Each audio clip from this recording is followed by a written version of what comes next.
প্রথমে আমি বেতো শাকটা সেদ্ধ করে নিয়েছি, নিয়ে এটা মাখিয়ে নিয়েছি। এবার আমি বেগুন আলুটাকে তেলে ভেজে নেব।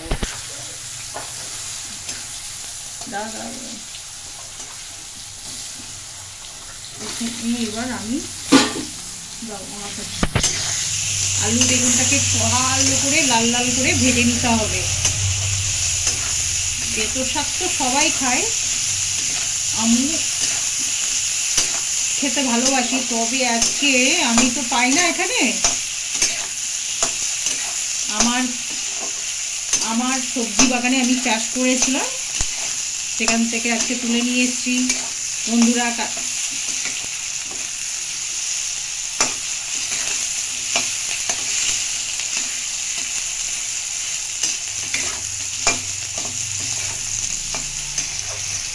দেখো, এটাকে লাল লাল করে ভাজতে হবে।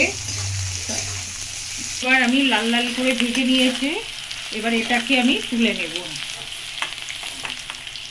এই বেতো শাকের মধ্যেই নিয়ে নিচ্ছি। তারপরে আমি বেতো শাকটা খুব টেস্টি জিনিস। আমার আজকে সোমবার তো, আমার মেয়ে আমার হাজব্যান্ড খাবে। বড়িটাকে ফোড়ন দিয়ে এই বড়িটাকে ভেজে নিচ্ছি। দেখো আমি কত ছোট ছোট বড়ি করছি। আসলে বড়িটা আমি নতুন শিখছি।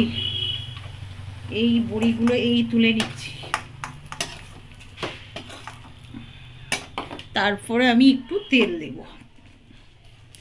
তেল দেওয়ার পরে আমি এবার একটু কাঁচা লঙ্কা দিয়ে দেব, একটু পেঁয়াজ দিয়ে দেবো, আর এটা হচ্ছে রসুন। এই রসুনটাকেও দিয়ে দেবো।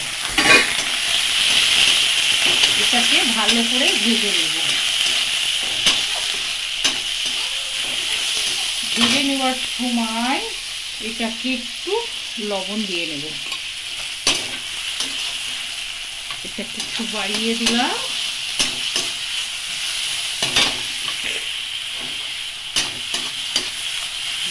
বেতো শাক খেতে কে কে ভালোবাসো বন্ধুরা?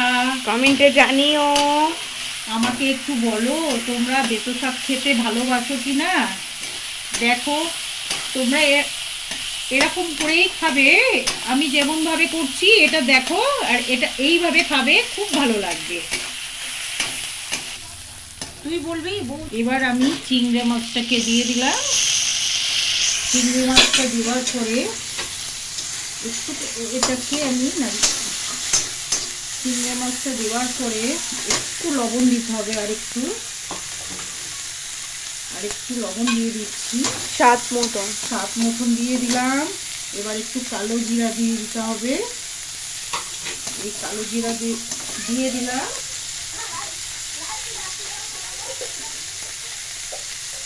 একটু হলুদ দিয়ে দিতে হবে, 1 চিমটে। চিংড়ি মাছটা দেখো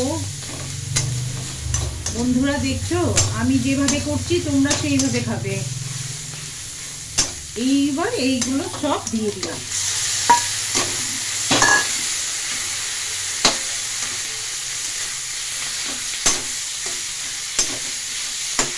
দেখো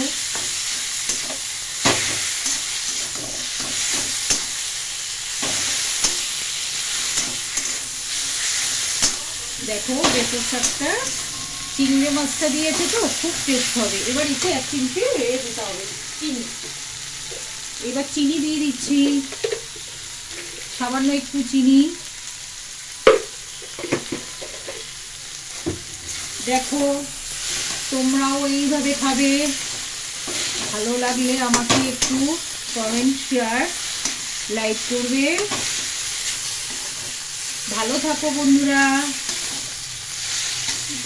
আর ভালো লাগলে কমেন্ট, শেয়ার, সাবস্ক্রাইব করতে একদম ভুলবে না। কেমন হয়েছে রান্নাটা প্লিজ কমেন্টে জানিও। বাই।